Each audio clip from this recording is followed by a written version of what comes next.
एक मिनट आप वेट करेंगे, थोड़ा टेक्निकल इशू है। No issue.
स्क्रीन विजिबल है सबको?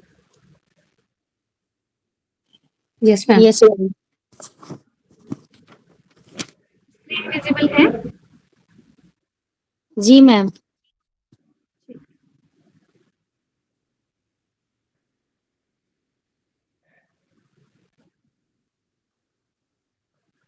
आज हम पढ़ेंगे आपके पास, पिछले कल हमने थोड़ा सा बात करी थी आपके पास रेगुलेशन के बारे में।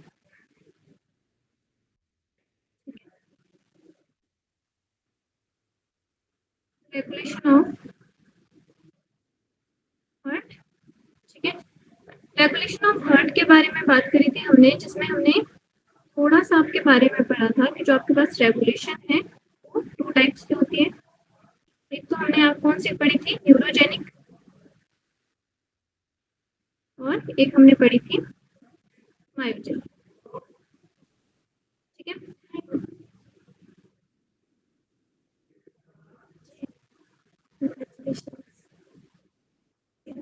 जो आपके पास मायोजेनिक है, जिसमें मायो मीन्स मसल्स, ठीक है। तो जो आपके पास मायोजेनिक रेगुलेशन है वो किसके थ्रू हो रही थी आपके पास, मसल्स के थ्रू हो रही थी, ठीक है। इतना क्लियर है आपको? और जो आपके पास न्यूरोजेनिक रेगुलेशन थी वो किसके थ्रू हो रही थी, न्यूरोट्रांसमीटर के थ्रू हो रही थी,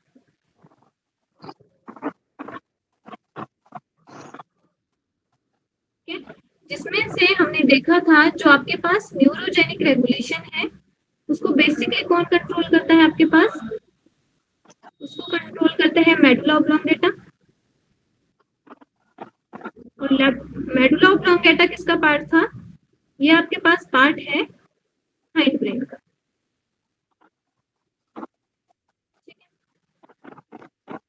उसके बाद जो आपके पास मेडुला ऑब्लोंगेटा था वो किसको सिग्नल दे रहा था, वो आपके पास सिग्नल दे रहा था पेरिफेरल नर्वस सिस्टम को, ठीक है। और पेरिफेरल नर्वस सिस्टम में वो आपके पास जो सिग्नल दे रहा था वो किसको दे रहा था, ऑटोनॉमिक नर्वस सिस्टम को। कितना क्लियर था आपको?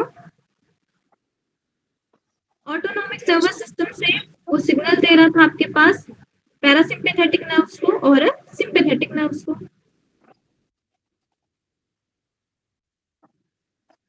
और पैरासिम्पैथेटिक नर्व को।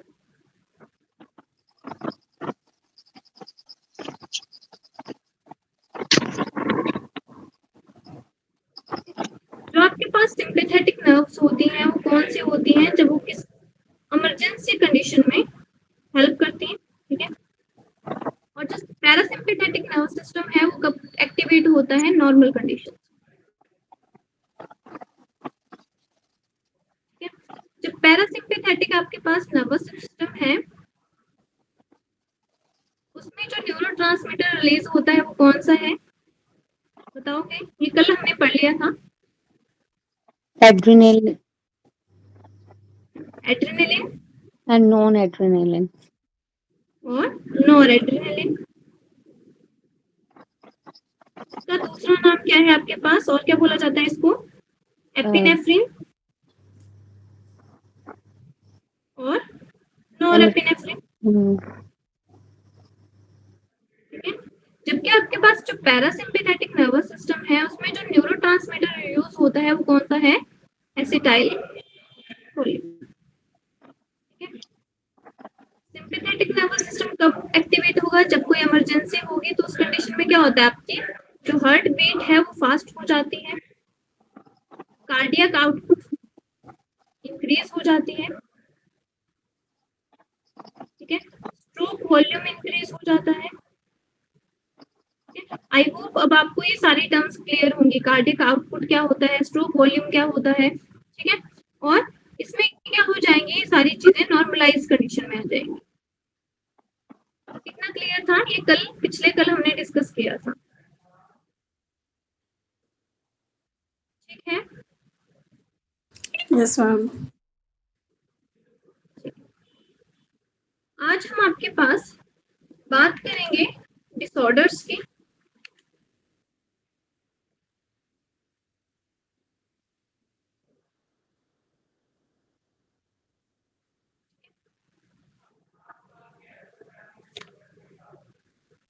डिसऑर्डर्स में जो फर्स्ट है आपके पास, वो है आपके पास cat.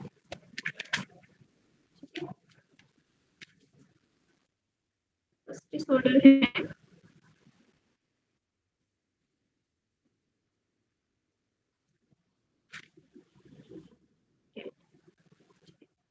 Cat stand for coronary artery disease. अब देखो, मैंने आपको आर्टरीज बताई थी, इंपॉर्टेंट आर्टरीज कौन कौन सी होती हैं और इम्पोर्टेंट वेन्स कौन कौन सी होती हैं, ठीक है। तो मैंने बताया था जो हार्ट को ब्लड लेके जाती है, ठीक है, हार्ट को जो ऑक्सीजनेटेड ब्लड प्रोवाइड करवाती है वो कौन करवाती है? ब्लड जो आर्टरी प्रोवाइड करवाती है उस आर्टरी का नाम क्या है? Coronary artery. इतना क्लियर है? ठीक है। देखो, नाम से पता लग रहा है हमें, ठीक है, कोरोनरी आर्टरी डिजीज, ठीक है। ये जो आपके पास कोरोनरी आर्टरी है जो किसको ब्लड सप्लाई करवा रही है, ये आपके पास ब्लड सप्लाई करवा रही है हार्ट को, ठीक है। जब इसमें देखो, हमने एक चीज और आपको पता होगी, पिछले कल हमने डिस्कस किया था आर्टरी और वेन में डिफरेंस, जिसमें हमने देखा था कि जो आर्टरी होता है, ठीक है, उसका जो ल्यूमन होता है, ठीक है, अब आप ल्यूमन समझते होंगे, उसका ल्यूमन कैसा होता है? नैरो होता है एज कंपेयर टू वेन, ठीक है। अब जब इसमें क्या हो जाएगा, कैट में क्या होता है, जब इसमें क्या हो जाता है, बहुत ज्यादा फैट कोलेस्ट्रॉल वगैरह डिपॉजिट हो जाता है, ठीक है। तो जो स्पेस पहले ब्लड सप्लाई के लिए था, अब वो क्या हो जाएगा, और भी नैरो हो जाएगा, ठीक है। अगर ये स्पेस और नैरो हो जाएगा तो प्रॉपर जो आपके पास ब्लड है या जो प्रॉपर ऑक्सीजन है वो आपके पास हार्ट तक सप्लाई नहीं हो पाएगी, ठीक है। इस डिजीज को हम क्या बोलते हैं? कोरोनरी आर्टरी डिजीज बोलते हैं। किसकी वजह से होती है ये? Due to deposition of fat, cholesterol in blood vessel, ठीक है। कौन सी ब्लड वेसल में? Coronary artery. क्लियर है? जिसकी वजह से क्या होगा, स्पेस जो होगा, ल्यूमन होगा, जो नैरो है ऑलरेडी, और कम हो जाएगा। अगर और कम हो जाएगा तो ब्लड ढंग से, मतलब proper sufficient amount of blood supply नहीं हो पाएगी। अगर ब्लड सप्लाई नहीं होगी तो ऑक्सीजन ट्रांसपोर्टर नहीं हो पाएगी, ठीक है। तो जिसकी वजह से क्या होगा, ये आपको डिजीज होती है, और इस डिजीज को और क्या बोला जाता है? इसका दूसरा नाम है आपके पास एथेरोस्क्लेरोसिस। आ गया आपको?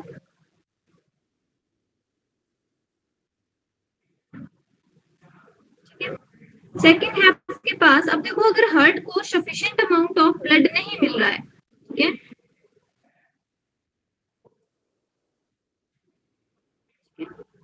जो आपके पास कॉर्नरी आर्टरी है वो किसको ब्लड सप्लाई कर रही है? आपके पास हार्ट को ब्लड सप्लाई कर रही है, ठीक है। तो अगर सफिशिएंट अमाउंट ऑफ ब्लड नहीं मिलेगा तो प्रॉपर ऑक्सीजन नहीं मिलेगी, अगर ऑक्सीजन नहीं मिलेगी तो क्या होगा? डेफिशिएंसी हो जाएगी, डेफिशिएंसी ऑफ O2 तो कार्डियक टिश्यू। अगर आपके पास कार्डियक टिश्यू को ऑक्सीजन नहीं मिल रही है तो जो आपके पास कार्डियक टिश्यू है वो डैमेज होना स्टार्ट हो जाएंगे, जिसकी वजह से क्या होगी? चेस्ट पेन होगी, ठीक है, चेस्ट पेन। और जो आपके पास एक्यूट चेस्ट पेन है उसको बोला जाता है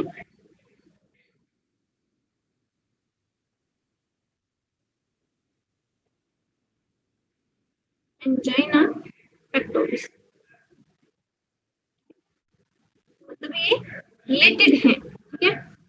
जब आपके पास, आपने सुना होगा कि जैसे हार्ट अटैक आता है या फिर हार्ट में पेन होता है, ठीक है, तो जो पेन है उसको क्या बोला जाता है? एंजिना पेक्टोरिस बोला जाता है। किस वजह से होती है? ठीक है, जब आपके पास जो हार्ट है उसको sufficient amount of oxygen supply नहीं हो रही है, क्लियर है? सेकंड है आपके पास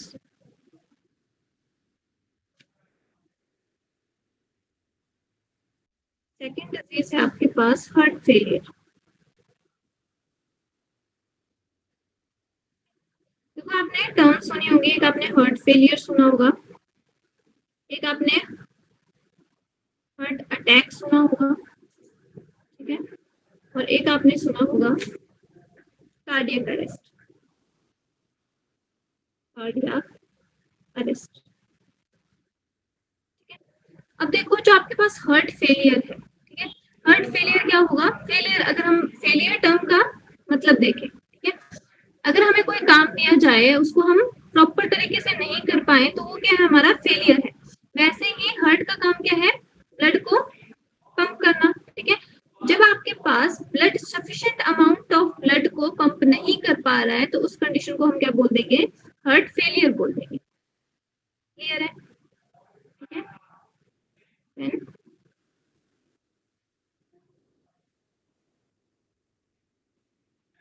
when heart is not able to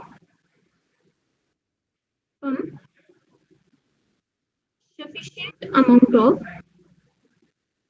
blood, ठीक है, उसको हमने क्या बोल दिया? उसको हमने बोल दिया हार्ट फेलियर, ठीक है। सेकंड टर्म है आपके पास हार्ट अटैक, ठीक है। हार्ट अटैक क्या है? जब आपके पास जो हार्ट है उसको प्रॉपर सप्लाई नहीं मिल रही है ऑक्सीजन की, ठीक है, ठीक है। अब ये किसकी वजह से होगा? हमने रीजन देख लिया इसका, किसकी वजह से हो रहा है? ये कैड की वजह से हो रहा है, ठीक है। अगर इसको प्रॉपर सप्लाई नहीं मिल रही है तो जो आपके पास हार्ट के मसल्स हैं और जो टिश्यू है वो क्या होना स्टार्ट हो जाएगा? डैमेज होना स्टार्ट हो जाएगा, ठीक है। उसको हमने क्या बोला? हार्ट अटैक बोला, ठीक है। और जब, और लास्ट टर्म है आपके पास कार्डियक, कार्डियक वर्ड भी हम किसके लिए यूज करते हैं? हार्ट के लिए। कार्डियक अरेस्ट, जब आपके पास जो हार्ट है, हार्ट बीट स्टॉप हो जाती है, ठीक है, जो हार्ट है उसको मान लो अरेस्ट कर लिया, ठीक है। अरेस्ट कर लिया मतलब क्या है? काम क्या है इसका? पंपिंग करना, ठीक है। तो सिंपली जब आपके पास क्या हो रही है? स्टॉपेज ऑफ हार्ट बीट,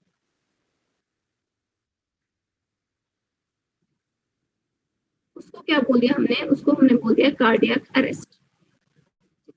ये तीन टर्म्स आपको क्लियर है? इनमें डिफरेंस पता लग रहा है?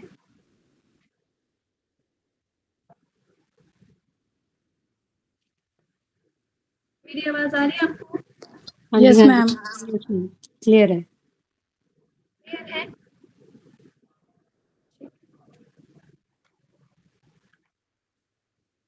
नेक्स्ट है आपके पास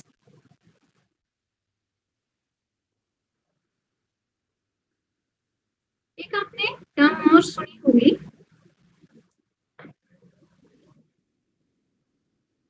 इन्फ्लेक्शन।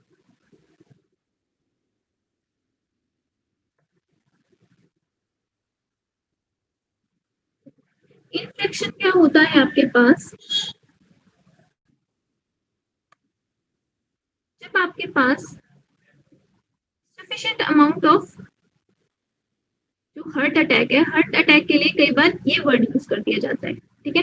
मीन्स इसमें भी क्या है, जब आपके पास sufficient amount of oxygen is not supplied to,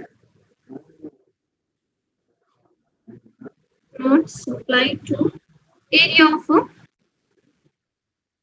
heart tissue, उसको हम बोल देते हैं आपके पास इन्फ्लेक्शन, ठीक है। इन्फ्लेक्शन और हार्ट अटैक जो टर्म्स हैं वो सिनोनिम की तरह यूज करी जाती है, ठीक है, मतलब सिमिलर सिमिलर ही है दोनों में। क्या हो रहा है आपके पास, तो जब हम स्पेसिफिक एरिया की बात कर रहे हैं तो वहां पे हम टर्म यूज करते हैं इन्फ्लेक्शन, ठीक है। और हार्ट अटैक जब आपके पास इनसफिशिएंट अमाउंट ऑफ ऑक्सीजन नहीं है, कहीं पे भी कोई भी टिश्यू आपके पास डैमेज हो रहा है हार्ट का, तो उसको क्या बोल दिया हमने, हार्ट अटैक बोल दिया, ठीक है। हार्ट अटैक से क्या होगा आपके पास, एक्यूट चेस्ट पेन होगी, जिसको क्या नाम दे दिया, एंजाइना पेक्टोरिस। क्या समझ आ गया आपको? Yes ma'am.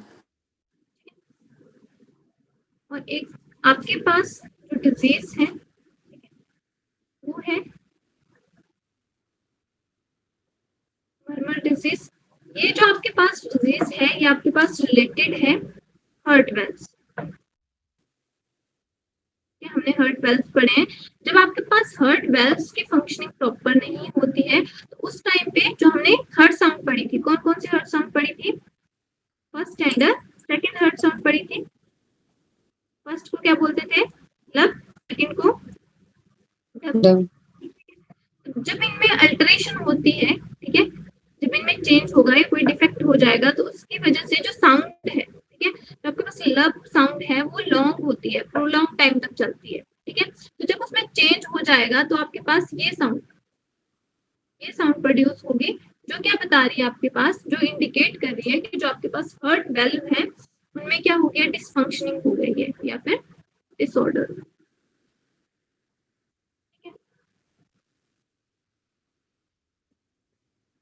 क्लियर है? Yes ma'am. तो जो हमने आपके पास बॉडी फ्लूइड एंड सर्कुलेशन है वो आपके पास मैक्सिमम कंप्लीट कर लिया है, ठीक है।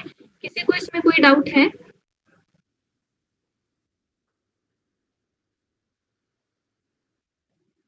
पूछना है आपने?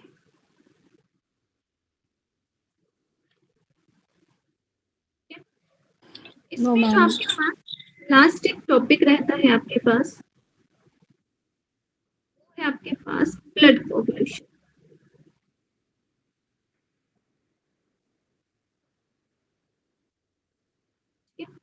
देखो ब्लड कोगुलेशन आपको पता होगा, ठीक है। ब्लड कोगुलेशन क्या होता है आपके पास, जब आपके पास जो ब्लड है वो क्लॉट होना स्टार्ट हो जाता है, इसको और क्या बोल देते हैं, ब्लड क्लॉटिंग भी बोल देते हैं, ठीक है? मान लो ये आपके पास ब्लड वेसल है, ठीक है, जो आपके पास ब्लड वेसल है,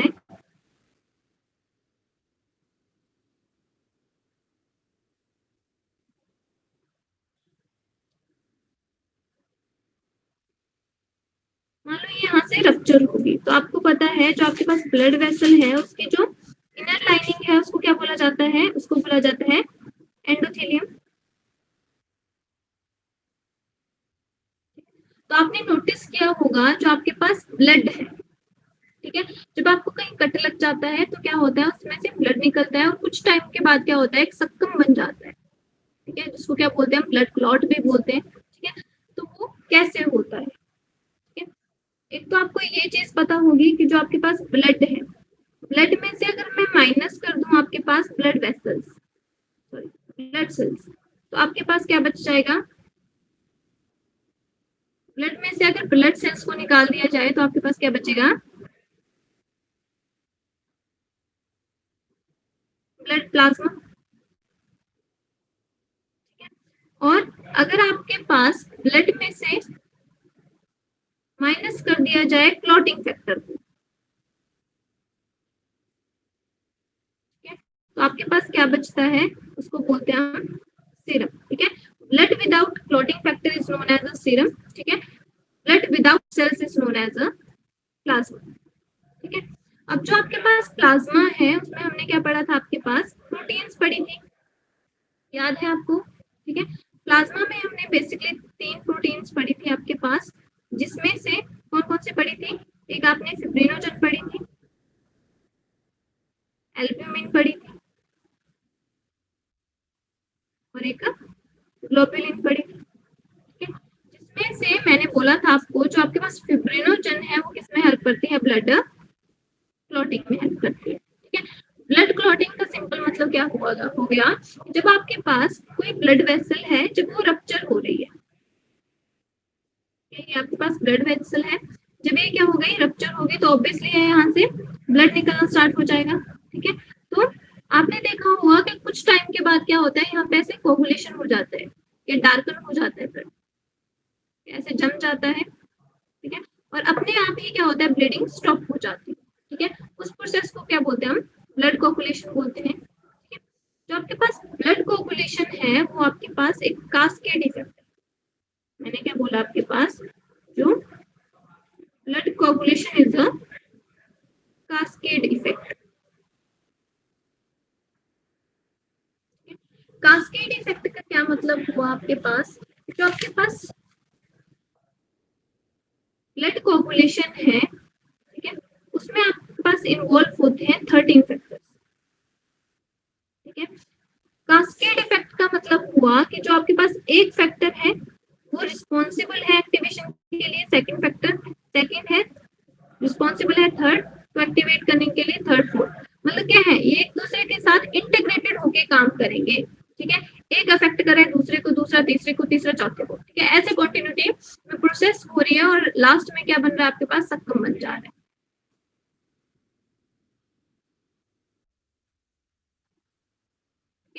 लास्ट में आपके पास ब्लड क्लॉट बन, कास्केड इफेक्ट है। अगर इसमें से अगर एक भी फैक्टर को निकाल दिया जाए, ठीक है, इंपॉर्टेंट फैक्टर को निकाल दिया जाए, तो आपके पास जो ब्लड कोगुलेशन है, या तो क्या होगा, उसकी टाइमिंग इंक्रीज हो जाएगी, या तो ब्लड कोगुलेशन बंद हो जाएगी। ठीक है, मतलब क्या है, एक जो फैक्टर है वो अफेक्ट कर रहा है दूसरे को।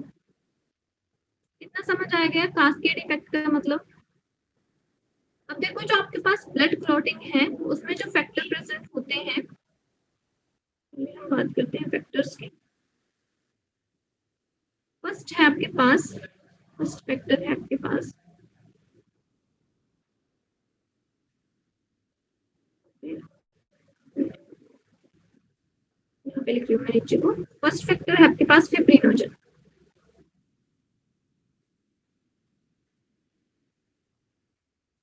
सेकंड फैक्टर है आपके पास प्रोथ्रोम्बिन।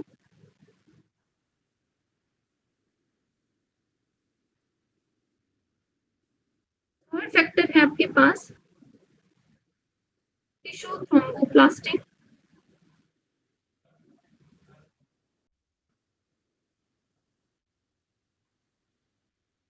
Tissue thromboplastin.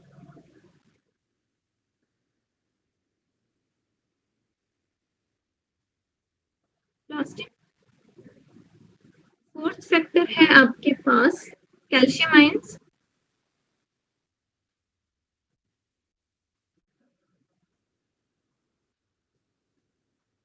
फैक्टर है आपके पास लेबाइल फैक्टर।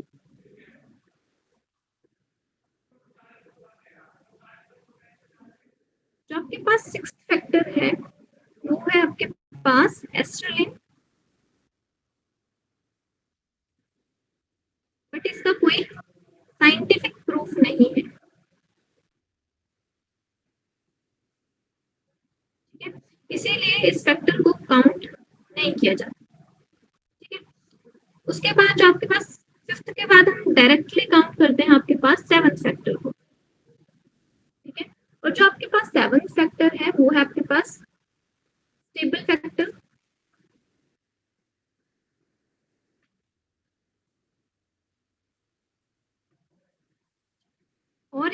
दूसरा नाम है प्रो कन्वर्टिंग। 8th फैक्टर है आपके पास, को बोला जाता है आपके पास एंटी हीमोफिलिक फैक्टर। देखो, जो आपके पास 8th फैक्टर है, ये आपके पास इंपॉर्टेंट फैक्टर है। इसमें से पूछा जाता है आपके पास जो हीमोफीलिया होता है, ठीक है। हीमोफीलिया क्या है आपके पास? ब्लीडिंग डिसऑर्डर है, ठीक है, ब्लीडिंग डिसऑर्डर, ठीक है। इसमें क्या होता है आपके पास जो पर्सन है, उसमें क्या होता है, जो आपके पास 8th फैक्टर है वो अब्सेंट होता है, ठीक है। हमने क्या पढ़ा? हमने ये पढ़ा कि जो आपके पास कास्केड इफेक्ट है, उसका मतलब क्या हुआ कि जो आपके पास एक फैक्टर है वो रिस्पॉन्सिबल है फर्दर फैक्टर्स के लिए, ठीक है। तो जो आपके पास हीमोफीलिया जो डिसऑर्डर है, उसमें क्या होता है, जो आपके पास 8th फैक्टर है जिसको क्या बोला जाता है? एंटी। एंटी का मतलब होता है अगेंस्ट, हीमोफिलिक मतलब हीमोफीलिया के अगेंस्ट, ठीक है। ये जो आपके पास एंटी हीमोफिलिक फैक्टर है वो इन केस ऑफ हेमोफीलिया क्या होता है? अब्सेंट होता है, ठीक है। अगर ये अब्सेंट होगा तो बाकी के आगे के प्रोसेस क्या हो जाएंगे? वो कैरी ऑन नहीं हो पाएंगे, जिसकी वजह से क्या होता है? ब्लड क्लॉट नहीं बनता है, ठीक है। इसलिए क्या बोला जाता है? इसको ब्लीडिंग डिसऑर्डर बोला जाता है, ठीक है। उसके बाद है आपके पास 9th फैक्टर, जिसको बोला जाता है क्रिसमस फैक्टर।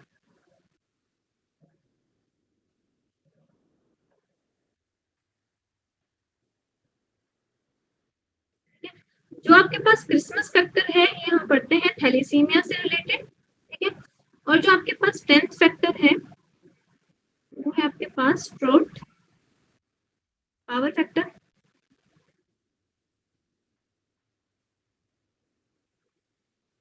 11th है आपके पास plasma thromboplastin, plasma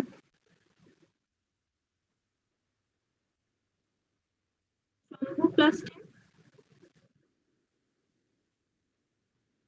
antecedent factor, PTA factor. 12th factor है आपके पास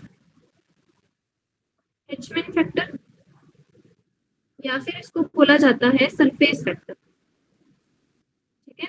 ये जो आपके पास सरफेस फैक्टर है वो क्या बताता है आपके पास? जो आपके पास जब आपके पास ब्लड वेसल रप्चर हो जाती है, उसके पास यहाँ पे जो आपके पास ये बताता है, सिग्नल देता है प्लेटलेट्स को, तो यहाँ पे जो प्लेटलेट्स हैं वो अकुमुलेट होना स्टार्ट हो जाती है, इसलिए क्या बोलते हैं? इसको सरफेस फैक्टर बोलते हैं। और जो आपके पास 13 फैक्टर है उसको बोला जाता है फिब्रिन स्टेबलाइजिंग फैक्टर,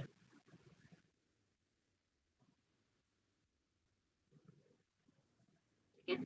तो ये आपके पास 13 फैक्टर है, जिसमें से जो आपके पास इंपॉर्टेंट है जिनको पूछा जाता है एग्जाम में, फिब्रिनोजन, प्रोथ्रोम्बिन, थ्रोम्बोप्लास्टिन, लेवाइल factor, anti haemophilic factor, Christmas factor, ठीक है, इनको पूछा जाता है।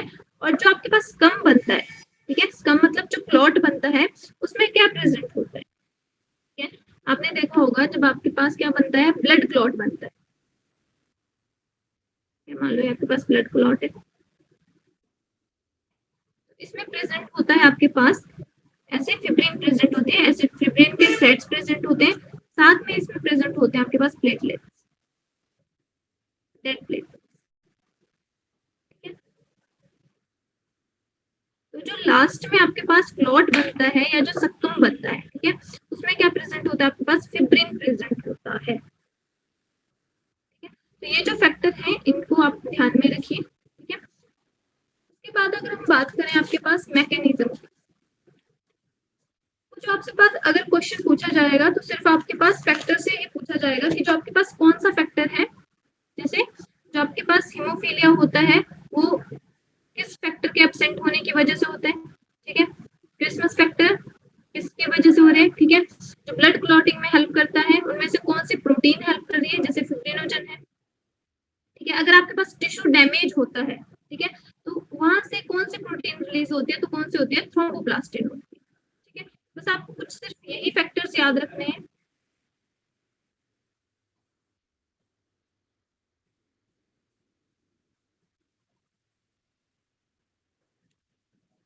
नेक्स्ट है आपके पास, अगर हम थोड़ा सा बात करें आपके पास मैकेनिज्म की, अगर मैं सिंपल मैकेनिज्म की बात करती हूँ आपके पास,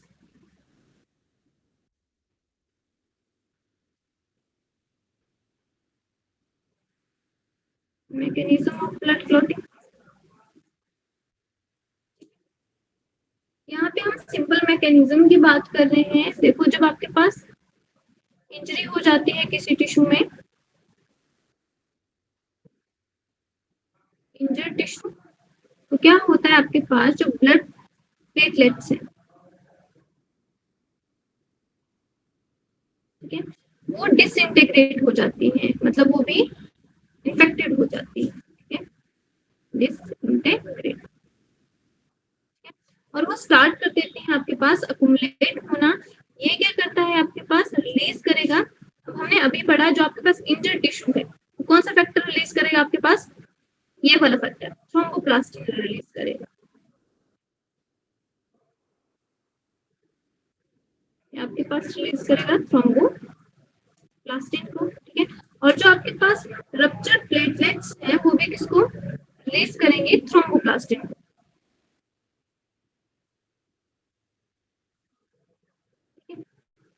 साथ में जो आपके पास फोर्थ फैक्टर है कैल्शियम फैक्टर, ठीक है, ये इसको एक्टिवेट करते हैं, और इसके प्रेजेंस में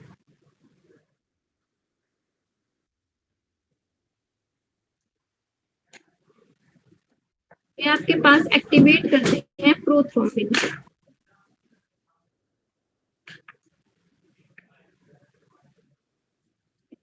prothrombin in presence of vitamin के एक्टिवेट करता है आपके पास थ्रोम्बिन को,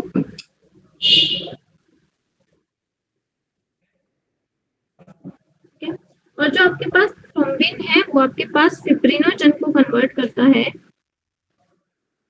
एक्टिव फॉर्म में फिब्रिन, और जो आपके पास फिब्रिन है वो किसमें हेल्प करेगा, आपके पास ब्लड क्लॉटिंग में हेल्प करेगा।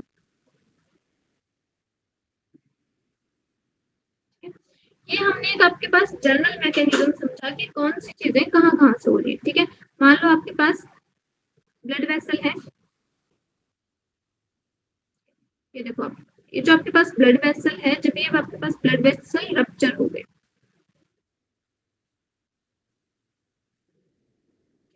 तो यहाँ से आप ऑब्वियसली है ब्लड निकलना स्टार्ट हो जाएगा, ठीक है। तो यहाँ पे जो आपके पास प्लेटलेट्स है, ठीक है, आपको पता है जो आपके पास प्लाज्मा है उसमें क्या होता है, ठीक है, ब्लड में क्या होता है, दो कॉन्स्टिट्यूएंट होते हैं, प्लाज्मा होता है और ब्लड सेल्स होते हैं, ठीक है। तो जो आपके पास प्लाज्मा है उसमें कौन सी प्रोटीन होती है, उसमें फिब्रिनोजन प्रोटीन होती है, जो किस फॉर्म में होती है, इनएक्टिव फॉर्म में होती है, ठीक है, वो, और साथ में जो आपके पास प्लेटलेट्स है, ठीक है, वो दोनों किस में हेल्प करते हैं, आपके पास ब्लड क्लॉटिंग में हेल्प करते हैं, ठीक है। तो जैसे ही टिश्यू रप्चर हो जाएगा तो यहाँ से आपके पास एक प्रोटीन रिलीज होगा जिसको बोला जाता है थ्रोम्बोप्लास्टिन, ठीक है। ये जो थ्रोम्बोप्लास्टिन है वो अगले फैक्टर्स को सिग्नल देगा, ठीक है, और किसको करेगा, कैल्शियम आयंस को एक्टिवेट करेगा, वो आगे सिग्नल देंगे जो क्या करेंगे, थ्रोम्बिन को एक्टिवेट करेंगे, और विटामिन के की प्रेजेंस में जो थ्रोम्बिन है वो कन्वर्ट हो जाएगा एक्टिव फॉर्म में, ठीक है, जिसको बोला प्रोथ्रोम्बिन कन्वर्ट हो गया थ्रोम्बिन में। थ्रोम्बिन कैटालिस्ट की तरह एक्ट करेगा, मतलब क्या करेगा, ये एक्टिवेट करेगा किसको, फिब्रिनोजन को, जो किस फॉर्म में था, इनएक्टिव फॉर्म में था, उसको कन्वर्ट करेगा किस फॉर्म में, फिब्रिन की फॉर्म में, ठीक है, और ब्लड क्लॉट बन जाएगा, ठीक है। तो यहाँ पे ऐसे fibrin thread like collagen fibres, ठीक है, ये ऐसे यहाँ पे फिब्रिन धागे वाले स्ट्रक्चर बन जाएंगे, साथ में यहाँ पे जो डेड प्लेटलेट्स हैं वो अकुमुलेट होना, जमा होना स्टार्ट हो जाएंगे, ठीक है। इतना क्लियर है। Yes, ma'am.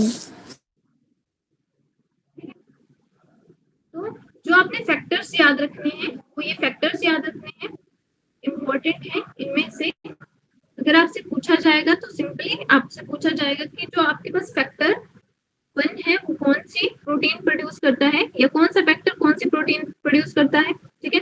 जिसमें से मैंने आपको बता दिया जो मैक्सिमम एग्जाम होते हैं उनमें पूछा जाता है आपके पास फैक्टर 8 के बारे में, ठीक है, कि जो आपके पास हीमोफीलिया है वो कौन से फैक्टर के एब्सेंस की वजह से होता है, ठीक है, और जो कैल्शियम आयन है वो कौन सा फैक्टर, ठीक है। तो इनके बारे में बेसिकली पूछा जाता है और ये आपके पास जनरल मैकेनिज्म रहेगा जिसकी वजह से क्या होता है आपके पास ब्लड क्लॉट बनता है। क्लियर है?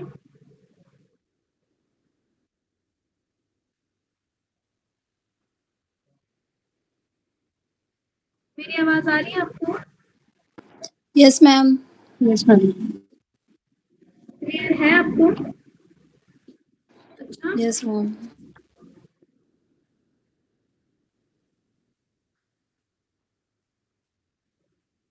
मेरे पास क्वेश्चन है, ठीक है, तो ये आप मेरे को बताओगे अभी, ठीक है। क्वेश्चन है, during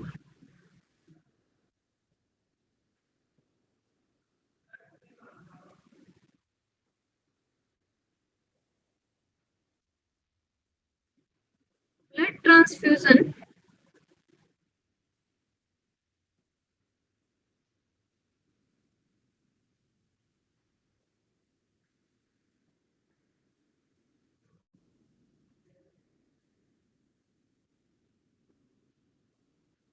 if some disorder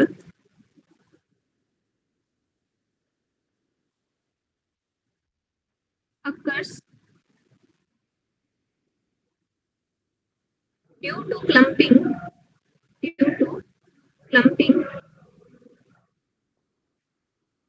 is called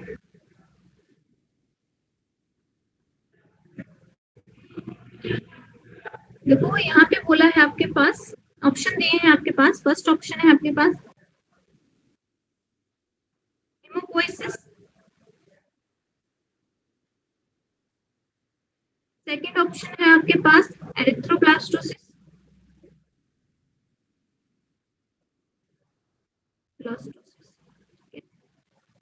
third option है आपके पास एग्लूटिनेशन,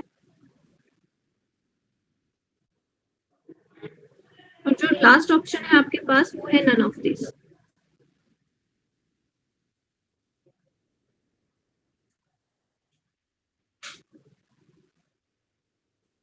ये बता सकते हो आप मेरे को?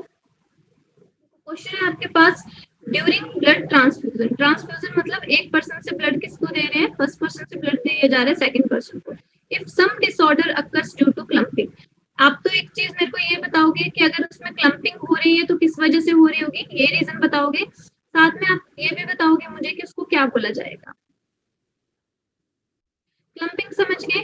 क्लम्पिंग का मतलब ये क्या होता है, क्लॉट बनना होता है,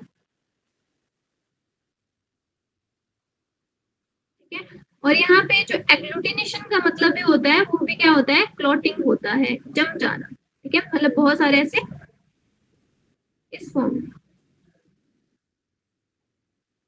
के जो ब्लड है वो ऐसे जम जाएगा, क्लॉट क्लॉट बन जाएंगे बीच बीच में, ठीक है, उसको बोलते हैं agglutination, lump of blood.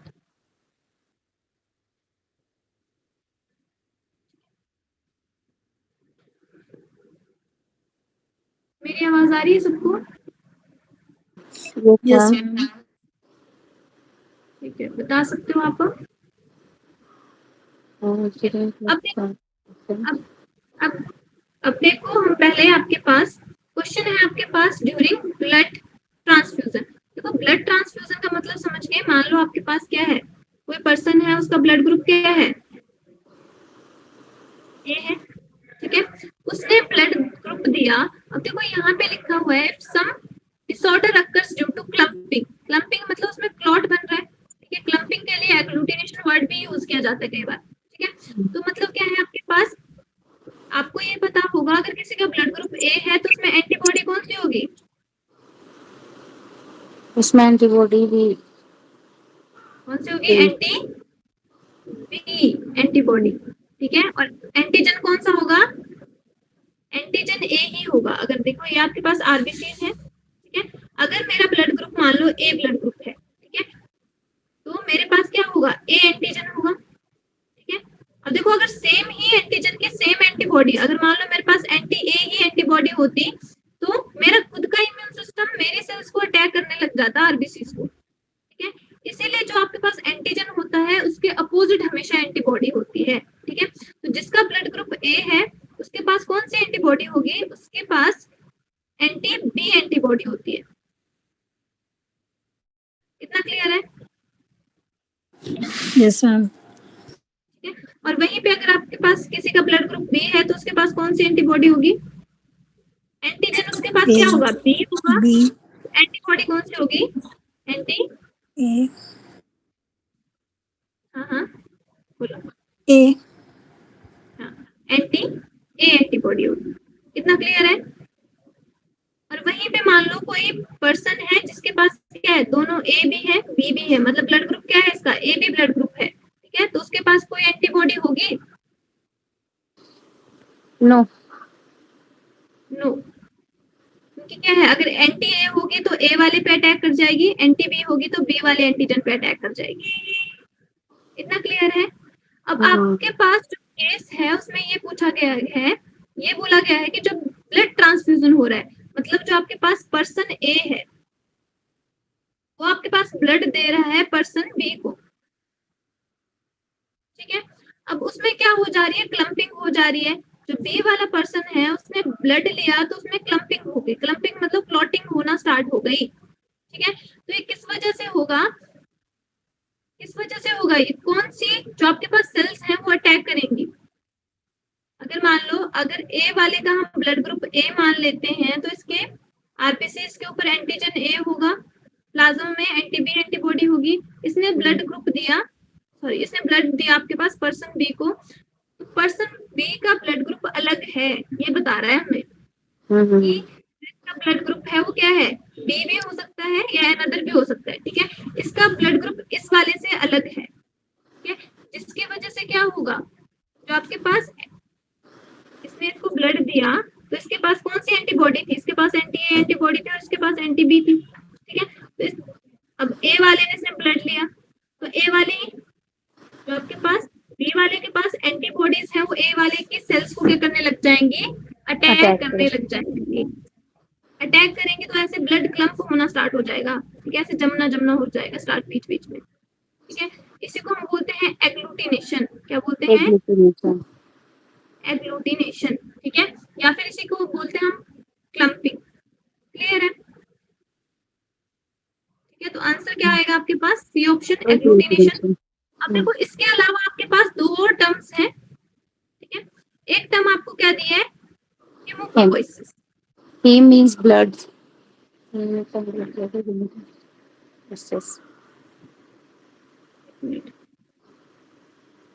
Hemopoiesis. Blood, poiesis means Breakdown. क्या बोल रहे हो जोर से? Breakdown. नहीं नहीं, फॉर्मेशन, फॉर्मेशन Formation. Poiesis. हाँ, तो हेमोपोइसिस का मतलब क्या है आपके पास, जहाँ पे ब्लड फॉर्मेशन हो रही है, ब्लड सेल्स बन रही है, ठीक है। जैसे आपके पास हेमोपोइसिस कौन सा ऑर्गन शो करता है, किडनी आपके पास हेमोपोइसिस शो करती है, थाइमस आपके पास हेमोपोइसिस शो करता है, ठीक है। और जो आपके पास बोन मैरो है वो तो हेमोपोइसिस शो करता ही है, क्योंकि क्या है, बोन मैरो में ही आपके पास सारी सेल्स की फॉर्मेशन हो रही है। तो हेमोपोइसिस टर्म समझ आ गया आपको?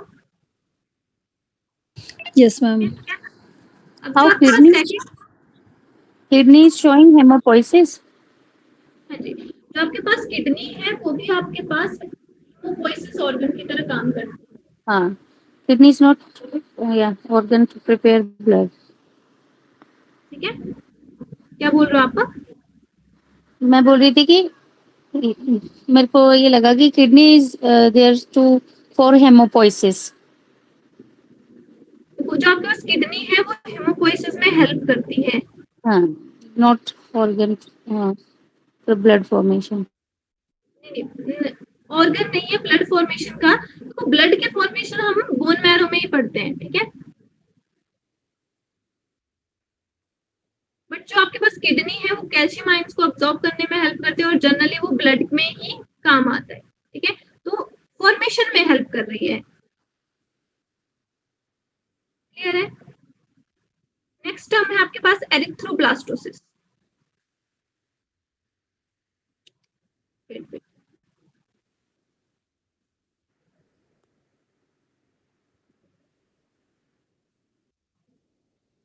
एरिथ्रोब्लास्टोसिस, ठीक है, जो एरिथ्रो वर्ड यूज करते हैं वो हम किसके लिए करते हैं? रेड ब्लड सेल्स के लिए, ठीक है। ब्लास्टोसिस मींस डिस्ट्रक्शन, ठीक है। एरिथ्रोब्लास्टोसिस का मतलब क्या हो गया? जब आपके पास आरबीसीज की, जो आपके पास रेड ब्लड सेल्स हैं, उनकी डिस्ट्रक्शन हो रही है, तो उसको क्या बोलते हैं हम? एरिथ्रोब्लास्टोसिस बोलते हैं, ठीक है। हमने कौन सा केस पढ़ा था?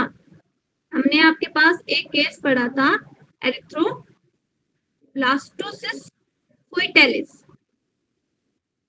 क्लियर है? फोइटेलिस जब आपके पास जो रेड ब्लड सेल्स हैं उनकी डिस्ट्रक्शन हो रही है फिटस में, कहाँ पे डिस्ट्रक्शन हो रही है? फिटस में डिस्ट्रक्शन हो रही है, ठीक है। ये केस हमने पढ़ा था, ठीक है। तो जिसकी वजह से क्या होगा? जो फिटस है, ठीक है, या जो न्यू फिटस है वो आगे ग्रो करेगा, ठीक है। क्या फॉर्म होगा? New born. जो आपके पास न्यू बॉर्न है, ठीक है, उसको क्या हो सकता है? अनीमिया भी हो सकता है। क्यों अनीमिया होगा? क्योंकि आरबीसीज की डिस्ट्रक्शन हो रही है। जॉन्डिस हो सकता है, ठीक है। और सीवियर केसेस में क्या हो सकता है? अगर ज्यादा ही आरबीसीज की डिस्ट्रक्शन हो गई तो क्या हो सकती है? डेथ हो सकती है। तो जो आपके पास एरिथ्रोफोइटेसिस एरिथ्रोब्लास्टोसिस फोइटाइलिस है, वो सीवियर केसेस में कैसे होती है? फेटल होती है। देखो फेटल डिजीज का मतलब क्या आता है? जो डेथ काउज करती है उसको बोल देते हैं फेटल, ठीक है। फिटस और फेटल अलग अलग चीजें, क्लियर है? Yes, ma'am.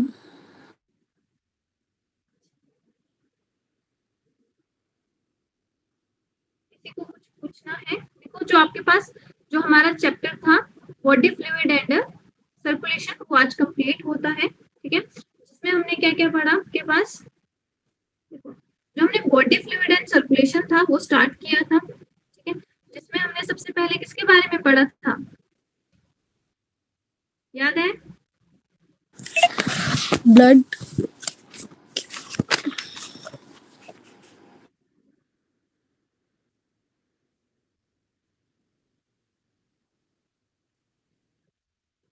Body fluid and circulation,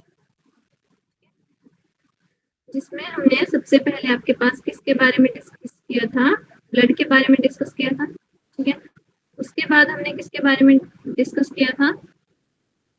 blood में हमने ब्लड ग्रुप्स को डिस्कस किया था, ठीक है।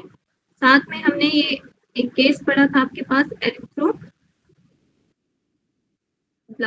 पढ़ा था, ठीक है। उसके बाद हमने क्या पढ़ा था आपके पास? Circulatory system. उसके बाद हमने लिम्फ के बारे में पढ़ा था। फिर हमने सर्कुलेशन के बारे में पढ़ा था, सर्कुलेटरी पाथवे या सर्कुलेशन पढ़ा था, ठीक है। जिसमें सर्कुलेशन में हमने डिफरेंट सर्कुलेशन करी थी, single circulation, incomplete double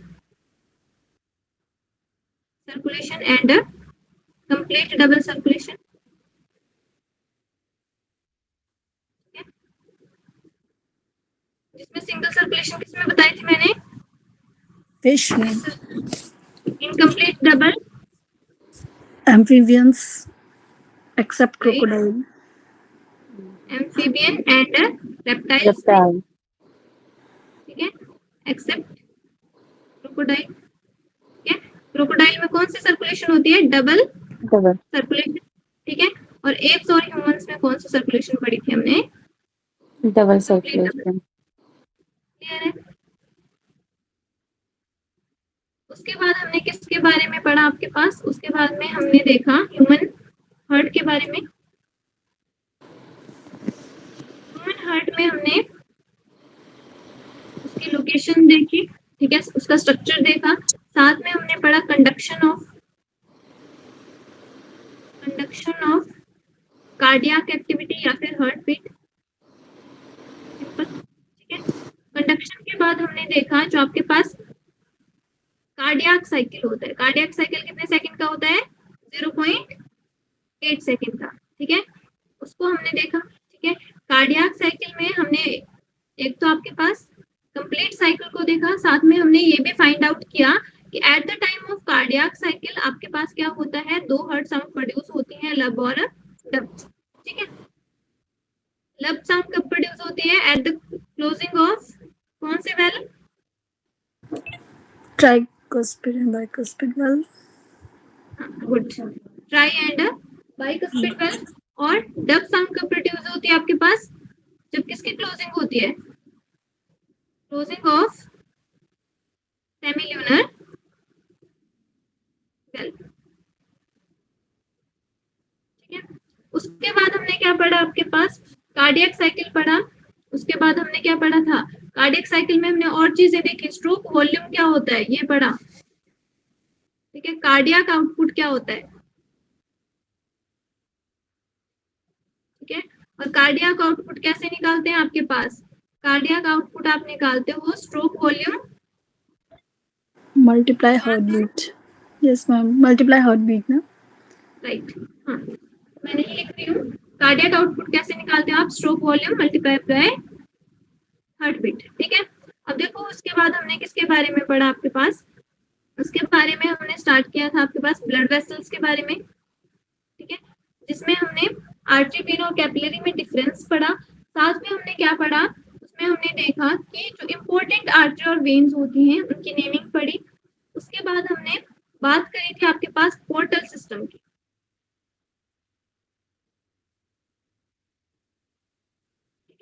portal system के बाद हमने जो पोर्टल सिस्टम देखा था वो कहाँ पे चला था? ह्यूमंस में पोर्टल सिस्टम दो ही जगह पे पढ़ा था हमने। एक तो हमने हेपेटिक पोर्टल सिस्टम पढ़ा और दूसरा कौन सा पढ़ा? Hypophyseal. हाइपोफिजियल। क्लियर है? Yes, ma'am. उसके बाद हमने क्या बात करी? हमने रेगुलेशन की बात करी। रेगुलेशन ऑफ हार्ट, जिसमें हमने न्यूरोजेनिक और मायोजेनिक हार्ट के बारे में पढ़ा। ठीक है, रेगुलेशन के बाद हमने बात करी आपके पास एंड में, अभी हमने बात करी ब्लड कोगुलेशन। ठीक है, और डिसऑर्डर्स।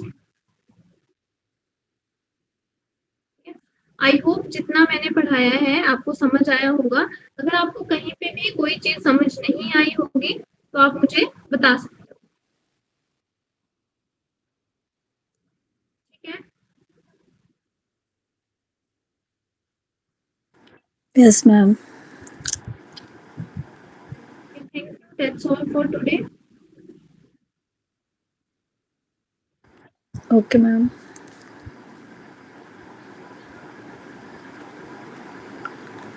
हेलो, आई होप की आवाज आ रही है आपको? Yes, ma'am. हमने जो पढ़ा आपको समझ आया थोड़ा बहुत? Yes, ma'am. Yes, Yes, ma'am. ma'am. Yes, ma'am. Actually जब हम किसी टॉपिक पे बीच में एंटर करते हैं तो हमें चीजें समझ नहीं आती उतने अच्छे तरीके से। ठीक है, तो अगर आपको कोई चीज नहीं आई होगी तो आप मेरे से पूछ सकते हो। ठीक है, या फिर अगर आपने अभी पूछना है तो अभी आप पूछ सकते हो। ठीक है, जो आपके पास ब्लड, ये आपको डिसऑर्डर समझ आ गए होंगे I hope. Yes, ma'am. Yes, और ma'am. जो आपके पास कोगुलेशन है, कोगुलेशन में जस्ट आपको फैक्टर्स याद रखने हैं दो तीन। उसमें से मैक्सिमम क्वेश्चन आपके पास फैक्टर से आते हैं, वैसे कोई स्पेसिफिक आपके पास क्वेश्चन नहीं आता। ठीक है, फैक्टर से आते हैं या फिर विटामिन से आते हैं कि कौन से vitamin blood clotting. Simple question आएगा इसमें से। अगर डिफिकल्ट आएगा तो ब्लड क्लॉटिंग में फैक्टर में से आएगा कि जैसे एंटी हीमोफिलिक फैक्टर कौन सा होता है। ठीक है, बस। और सिंपल आपके पास ये रहा, और आई होप आपको समझ आ गया होगा। अगर नहीं आया होगा तो आप मुझे बता सकते हैं।